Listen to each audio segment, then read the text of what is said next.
નમસ્તે વિદ્યાર્થી મિત્રો, જ્ઞાનપથ શૈક્ષણિક સંકુલમાં ફરીથી આપનું હાર્દિક સ્વાગત છે। ધોરણ 6 વિષય ગુજરાતી। ચાલો વિદ્યાર્થી મિત્રો, ગયા વિડીયોમાં આપણે ક્યાં સુધી શીખ્યા હતા તો કે પાઠ 3 એ પણ થઈ ગયો હતો, અભ્યાસ પણ થઈ ગયો હતો અને સ્વાધ્યાયમાં આપણે ક્યાં પહોંચ્યા હતા તો કે પ્રશ્ન નંબર 2 મેં તમને કરાવી દીધો હતો, તો પણ આજે હું તમને ફરીથી કરાવું છું, જેમાં ધ્યાન આપવાનું છે। તો ચાલો તમે તમારી પાઠ્યપુસ્તક સામે ખોલીને રાખજો, હાથમાં બોલપેન કે પેન્સિલ તો રાખવાની જ છે। જે હું તમને સ્વાધ્યાયમાં પુરાવતી જાઉં છું તે તમારે શું કરવાનું છે તો કે પૂરતું જવાનું છે। એપ્લિકેશનમાં તમારે જે હોમવર્ક આવે છે એ હોમવર્ક પણ પૂરેપૂરું કરી લેવાનું રહેશે। ગુજરાતીમાં આપણે એક અલગ બુક બનાવવાની રહેશે, જે છે ગુજરાતી વ્યાકરણ। વ્યાકરણ પણ હું તમને કરાવીશ ત્યારે હું તમને કહીશ, જેટલું પણ તમને સમજાવતી હોય કરાવતી હોય તેનું તમારે શું કરવાનું છે, અલગ બુકમાં રાખવાનું છે। આગળ તમે જાઓ 7મા ધોરણમાં 8મા ધોરણમાં, જેથી કરી અને તમને આગળ ગુજરાતી વ્યાકરણ કામ આવે। 5મામાં આપણે શીખી ગયા હતા થોડું ઘણું, અને હવે આપણે 6ઠામાં શીખીશું। ચાલો તમે તમારી પાઠ્યપુસ્તક સામે ખોલીને રાખજો, પેજ નંબર 12 ઉપર પ્રશ્ન નંબર 2 આપણે ગયા વિડીયોમાં શીખી ગયા હતા, તો પણ તમને હું ફરીથી કરાવું છું। ચાલો પ્રશ્ન નંબર 2 શું આવે છે, વાર્તામાં આવતા અંગ્રેજી શબ્દોની યાદી તૈયાર કરી તેના ગુજરાતી અર્થ લખો। જો પહેલાં તો પ્રશ્ન તમારે બરાબર સમજી લેવાનો છે કે શું કીધું છે। વાર્તામાં આવતા એટલે કે જે આગળ આપણે વાર્તા શીખી ગયા દ્વિદલ, એમાં અંગ્રેજી શબ્દોની યાદી તૈયાર કરવાની છે, તેમના ગુજરાતી અર્થ લખવાના છે। પહેલાં તો તમારે શું કરવાનું તો કે તમને 6 સુધી આપેલા છે, પહેલાં તો કેટલા અંગ્રેજી શબ્દ આવે છે, શબ્દનું તમારે શું કરવાનું છે, પહેલાં 6 શબ્દ લખી લેવાના, પછી એનો ગુજરાતી મિનિંગ શું થાય છે એ પણ તમારે લખવાનું રહેશે। ચાલો તો આપણે કરીએ। પહેલાંમાં શું આવશે તો કે ફૂટ, અંગ્રેજી શબ્દ થયો ફૂટ, અહીંયા તમારે લખવાનો ફૂટ, પછી એની સામે નાનું ટપકું કરી અને એનો મિનિંગ ગુજરાતી લખવાનો, 12 ઇંચનું લંબાઈનું માપ। ફૂટ એટલે શું થાય તો કે 12 ઇંચનું લંબાઈનું માપ। ચાલો હવે એના પછી બીજું આવશે, બીજામાં લખવાનું સ્ટોર, એ પણ અંગ્રેજી શબ્દ થયો સ્ટોર, તો સ્ટોરની સામે તમારે વાક્ય લખવાનું, અહીંયા શું લખવાનું, સામાન વેચવાની દુકાન। સ્ટોર એટલે શું થાય, સામાન વેચવાની દુકાન। ચાલો એ પણ થઈ ગયું। હવે ત્રીજું આવશે, ત્રીજામાં લખવાનું પબ્લિક, એ પણ અંગ્રેજી શબ્દ થયો પબ્લિક। પબ્લિક પછી અહીંયા સામે શું લખવાનું, સાર્વજનિક। પબ્લિકને શું કહેવામાં આવે, સાર્વજનિક કહેવામાં આવે। ચાલો ચોથામાં સ્પીકર ફોન, તમે ઘણા બધાએ જોયો જ હશે અને ઘણા બધાની ઘરે હશે પણ, કયો ફોન થાય તો કે સ્પીકર ફોન, એટલે એની સામે તમારે અહીંયા લખવાનું રહેશે એક પ્રકારનો ટેલિફોન। સ્પીકર ફોન એટલે શું થાય તો કે એક પ્રકારનો ટેલિફોન। ચાલો 5મામાં તમારે લખવાનું રહેશે મેડમ।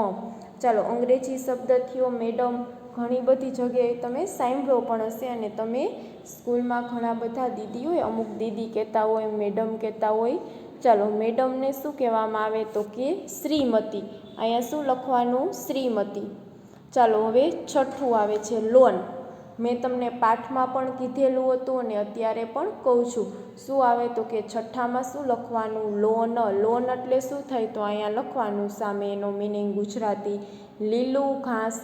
લોન એટલે શું થાય તો કે લીલું ઘાસ।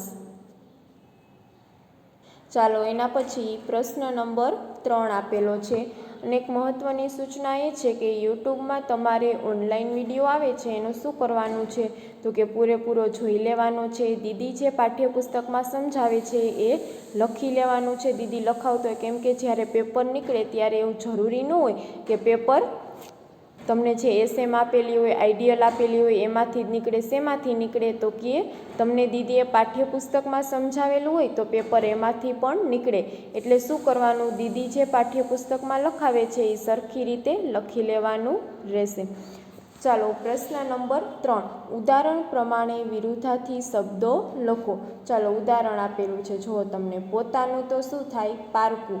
એ વિરુદ્ધાર્થી શબ્દ તો બધાને આવડતા જ હશે, એટલે આપણે પણ કરીએ. ચાલો, પોતાનું તો પારકું. એના પછી ચાલો પેન્સિલ કે બોલપેન જે હોય તમારી હાથમાં, એ તમારે લખતું જવાનું રહેશે. પેલું છે જાણ, તો અહીંયા તમારે લખવાનું અજાણ. પછી શું કીધું છે? નીરસ. નીરસ તો અહીંયા શું આવે? સરસ. જાણ તો અજાણ, નીરસ તો શું આવે? સરસ. ચાલો એના પછી અહીંયા શું છે? ધ્યાન, તો અહીંયા લખવાનું બે ધ્યાન. ચાલો એ થઈ ગયું. એના પછી નીચેનું છે સંતોષ, તો એની સામે લખવાનું અસંતોષ. સંતોષ તો સામે શું થાય? અસંતોષ. વિરુદ્ધાર્થી અને સમાનાર્થી શબ્દો તો બધાને આવડતા જ હોય. ચાલો અહીંયા ઉપર જોવાનું જવાબ, તો શું આવે? સવાલ. જવાબ તો સવાલ. ચાલો એના પછી નુકસાન, તો અહીંયા શું લખવાનું? ફાયદો. નુકસાન તો ફાયદો. ચાલો એના પછી અહીંયા આવશે પરદેશ, તો અહીંયા શું આવે? સ્વદેશ. પરદેશ તો સ્વદેશ. ચાલો એના પછી અહીંયા આવશે હાજર, તો અહીંયા શું આવે? ગેરહાજર. શું આવે? હાજર તો ગેરહાજર. ચાલો આ હતા તમારા વિરુદ્ધાર્થી શબ્દો. ચાલો એના પછી જોઈએ આપણે નીચે શું કીધું છે. પ્રશ્ન નંબર 4, નીચેના કોષ્ટકમાં કેટલાક કામોની યાદી આપેલી છે. નીચે આપેલી સારણીનો ઉપયોગ કરી આ કામ ઘરના કયા કયા સભ્યો કરે છે તેની સામે ખરાની નિશાની કરો. ચાલો શું કીધું છે કે તમને કામ આપેલું છે, તો એ કામ કોણ કોણ કરે છે? જો અહીંયા તમને કામ આપેલું છે નીચે કોષ્ટકમાં, પછી અહીં પોતે એટલે શું થાય? આપણે માતા, મમ્મી, પિતા એટલે પપ્પા, ભાઈ, બહેન, અન્ય કાકા કાકી, દાદા દાદી જે હોય તે. ચાલો શું કીધું છે? જો કોષ્ટકમાં કેટલાક કામોની યાદી આપેલી છે. કેટલાક કામોની યાદી આપેલી છે. આમાંથી આપણે જોવાનું કે આ કામ કોણ કોણ કરી શકે છે. એમાં શું કરવાનું? તો કે રાઈટની નિશાની કરતું જવાનું રહેશે. ચાલો આપણે કરતા જાય. ચાલો આ પહેલું છે ઘરમાં સામાન લાવવો. ઘરમાં સામાન કોણ લાવે? તો એક તો અહીંયા નિશાની કરવાની. કોણ લાવે? માતા. પછી કોણ લાવે? પિતા. ચાલો પોતે, તો કે આપણે નાના હોય એટલે આપણે ન લઈ આવી. ભાઈ નાનો હોય, બેન નાની હોય તો એ પણ ન લઈ આવે. ઘરનો સામાન કોણ લઈ આવે? મમ્મી અથવા તો પપ્પા લઈ આવે. ચાલો એના પછી છે સફાઈ કરી. તો સફાઈ કોણ કરે? તો કે આપણે પોતે પણ સફાઈ કરી અને કોણ કરે? બહેન પણ સફાઈ કરે. સમજાઈ ગયું? એવી રીતે તમારે કામની યાદી કરવાની છે. ચાલો એના પછી પથારી કરવી. સૂવા માટે શું કરવાનું હોય? પથારી કરવાની હોય. પથારી કોણ કોણ કરે? તો કે આપણે પોતે પણ કરીએ અને કોણ કરે? બહેન પણ કરે. ચાલો આ જે હું રાઈટ કરતી જાઉં છું એ તમારે પણ કરતું જવાનું સાથે રહેશે. ચાલો એના પછી શું છે? તો કે રસોઈ કરવી. તો કે રસોઈ કોણ બનાવે છે? મમ્મી પણ બનાવે છે અને બહેન પણ બનાવે છે. રસોઈ કોણ કોણ બનાવે ઘરમાં? તો કે એક મમ્મી બનાવે અને એક બહેન બનાવે છે. ચાલો એના પછી શું કીધું છે જોઈએ. કપડાં ધોવા. કપડાં કોણ કોણ ધોવે? તો કે કપડાં માતા એટલે કે મમ્મી પણ ધોવે અને કોણ ધોવે? બહેન પણ ધોવે.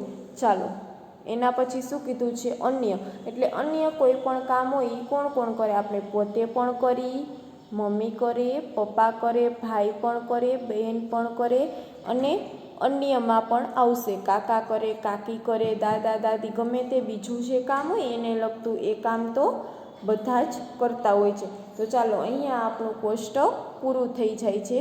હવે આપણે નેક્સ્ટ કરીશું. ચાલો વિદ્યાર્થી મિત્રો, પેજ નંબર 13 ઉપર જોજો. અહીંયા ઉપર પ્રશ્ન આપેલો છે. તમે કહી શકશો કે સૌથી વધુ કામ કોણ કરે છે અને સૌથી ઓછું કામ કોણ કરે છે? તમે કયું કામ નથી કરી શકતા? કેમ? કામની સરખી વહેંચણી થઈ શકે તે માટે તમે શું કરી શકો? વિચારી અને વર્ગમાં ચર્ચા કરો. જો તમને શું કીધું છે? આગળ આપણે જે કોષ્ટક પૂરું કર્યું એમાં પણ તમને કહેવામાં આવેલું છે. શું કર્યું છે? તો કે જેમાં વધારે રાઈટ થયું હોય એનું શું કરવાનું? તો કે એ સૌથી વધુ કામ કરે છે. જેમાં ઓછું રાઈટ થયું હોય એ સૌથી ઓછું કામ કરે છે. પછી શું કીધું છે?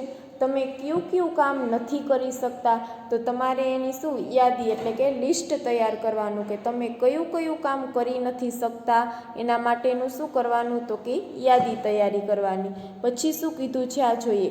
કામની સરખી વહેંચણી થઈ શકે તે માટે તમે શું કરી શકો, એટલે કે કામની સરખી વહેંચણી થાય એના માટે તમે શું કરી શકો, એટલે કે જે કામ જેને આવડતું હોય એને એ કામ સોંપી દેવાનું, એટલે સરખી વહેંચણી થઈ ગઈ કહેવાય.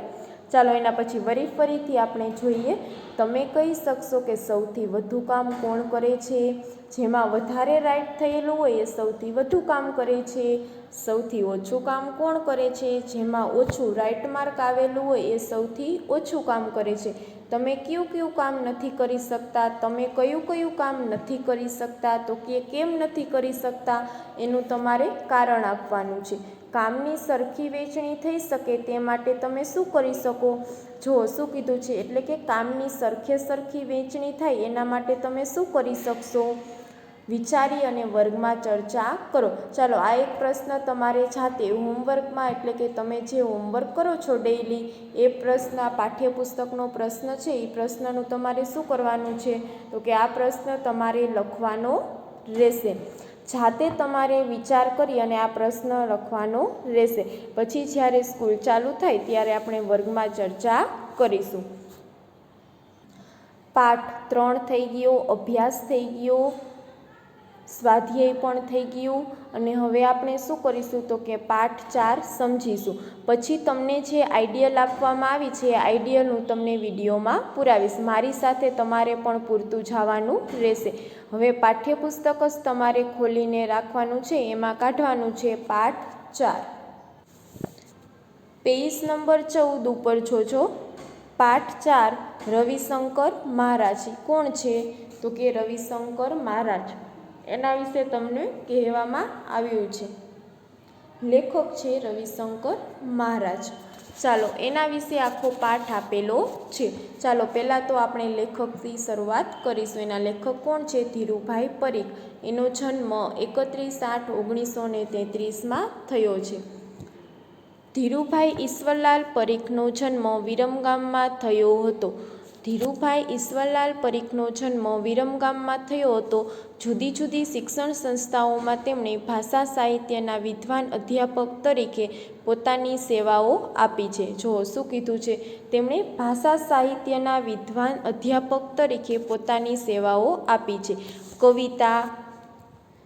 કવિતા વિવેચન એટલે શું થાય, વિસ્તારથી લખાણ. કવિતા વિવેચન એટલે વિસ્તારથી લખાણ. અનુવાદ તેમજ સંપાદન એમના રસના ક્ષેત્રો છે. કુમાર તેમજ કવિલોક જેવા પ્રતિષ્ઠિત સામયિકોના તેઓ તંત્રી છે. છપ્પા સંગ્રહ, અગમચીસી તેમજ હાઇકુ સંગ્રહ આગિયા પણ એમના નોંધપાત્ર પ્રકાશનો છે.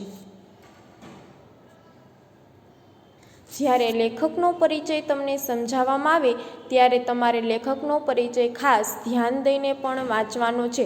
જો લેખકનો પરિચય હોય એમાંથી તમને પ્રશ્ન પૂછવામાં આવે કે ધીરુભાઈ ઈશ્વરલાલ પરીખનો જન્મ ક્યાં થયો હતો, તો તમને આવડવું જોઈએ કે ધીરુભાઈ ઈશ્વરલાલ પરીખનો જન્મ વિરમગામમાં થયો હતો. સમજાઈ ગયું? તો લેખક જ્યારે સમજાવતી હોય ધીરુભાઈ પરીખ ત્યારે તમારે ધ્યાન આપવાનું રહેશે. પ્રસ્તુત કૃતિ દ્વારા લેખકે રવિશંકર મહારાજના જીવન કાર્યને રસળતી શૈલીમાં રજૂ કર્યું છે. પ્રસ્તુત કૃતિ દ્વારા લેખકે રવિશંકર મહારાજના જીવન કાર્યને રસળતી શૈલીમાં રજૂ કર્યું છે. લેખકે રવિશંકર મહારાજના જીવન કાર્યને એટલે કે એનું જીવન કેવું હતું એ રજૂ કર્યું છે.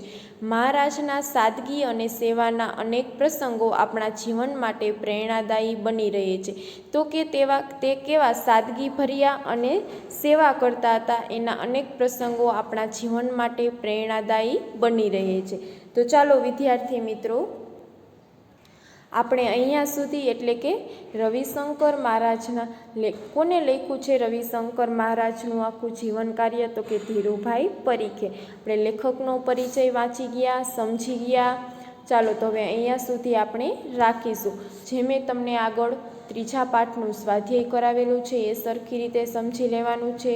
ચોથા પાઠમાં ધીરુભાઈ પરીખ લેખકનો પરિચય કરાવેલો છે એ પણ સમજી લેવાનું છે. પાઠ અથવા તો આઈડિયલ આપણે નેક્સ્ટ વિડીયોથી કરીશું. હોમવર્ક પણ સરખે સરખું કરી લેવાનું છે સારા અક્ષરે, અને વિડીયો પણ જોઈ લેવાનો રહેશે આખો. હવે નેક્સ્ટ વિડીયોમાં મળીશું. અસ્તુ. જય હિન્દ. વંદે